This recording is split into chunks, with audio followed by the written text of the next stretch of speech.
think I've got one last question here before we sort of open it up a bit. Yeah, now, so what do you feel you need to develop as a leader? Do you have any suggestions for those of us wanting? Now, Lisa, before you were talking about maybe one of your weaknesses you perceive in yourself as that softness, or rather being wary of criticism maybe, but how are you working on that? God, because I'm dogged determined not to be beaten by it. I mean, there have been times in my life when I was younger where I did get beaten away from. I mean, there's other things that I have tried like this in the past where I turned away from them instead of keeping going for them because I found the criticism and the knocking back too hard and took it too personally. So I walked away, and really I realised later on I was making them a winner. I mean, I could still walk away from the beach and boat now because it drives me nuts half the time. It's so time-consuming and I'm just like, But it's that dogged determination that it's going to succeed come hell or high water and I'm not going to be beaten. I also get the impression from what you were saying before that you're one of those people that tends to ask for forgiveness rather than seek permission. Is that how it works? Ask for forgiveness rather than seek permission. Yeah. And it can be... I mean, someone said to me recently, one of my big Auckland sponsors, because it's different, I deal with two types of levels of people. I deal with my local community and then I deal with the Auckland world, which is, we all know, we're Northerners, we can be honest, it's totally different how they deal business-wise.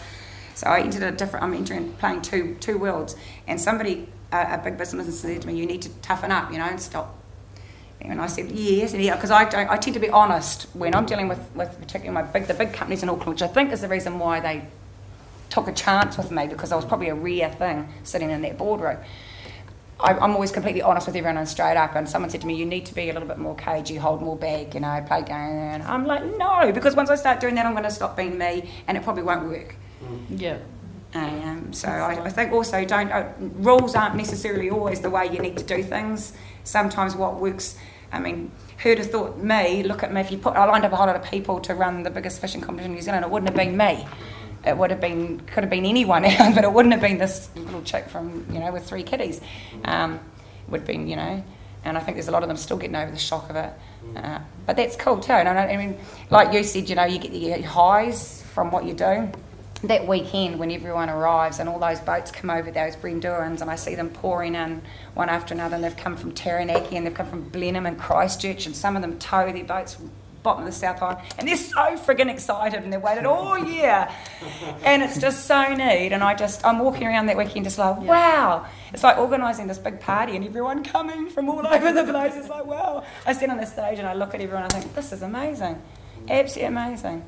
So yeah, you get a high out of it. There's paybacks, but they're not always financially, and in fact I reckon 9 times out of 10 they're not. And I think when that becomes your reason for doing it, I think it's when you start failing.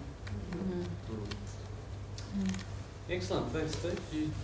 Yeah, there's a couple of things. I was attending a presentation here. Peter, was about a month ago, and Hamish Carter was standing here on Sharpen Your Pencil conference. Not sure if any of you attended that.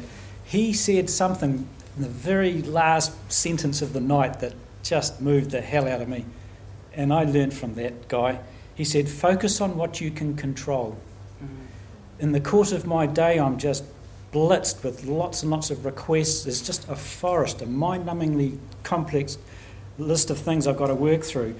And his magic for me was to develop clear thinking, see clearly where we're going, and focus on what you can actually control. For me, that was huge.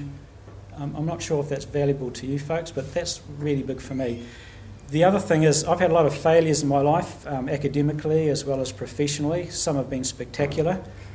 I've got the scars to prove it.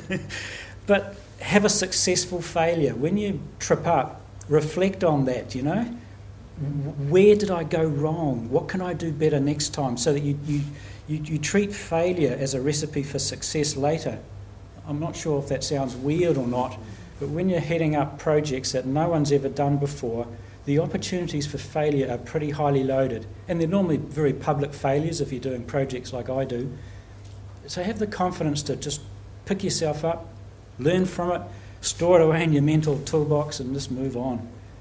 Yeah, and that's pretty well the 2 things I'm trying hard at working out. Thanks, Stephen. How about you? I think for me, I think really believe what you're doing, really believe in what you are about as well, and believe in your project or whatever you're going to focus on. Really be sold out on it, like totally love it, and it's the best thing since sliced bread, and you're the best invention, you know, because you are the tool, you are it. You're selling whatever you're going to be making or buying or whatever. For me, Smeaton's it's my home now. So before I was just a visitor, that was cool. But now that it's my home, it's like, oh my gosh, I live here. So I've had to really make it my own, me. And so now I just sell it. It's mine. And so I feel that Smeaton's is I own it. So now whenever I go out there and whatever we need for the area, I go and get it because we need it. And not that we want it. I believe that it's something that the area has gone without, and it's not that people owe us or anything like that. I just believe that we have that right to it as well. So what I believe, whatever you do, believe in what you're doing, believe in who you are, and one step at a time. You know how you can just go out and get the whole thing and nothing, and maybe it fails. I believe to have that focus, but to just do everything at one step at a time, because it's not going to run away. It's not going to go away, and don't stress yourself out and those around you. Don't stress out those around you, because they're the ones that are going to look after you.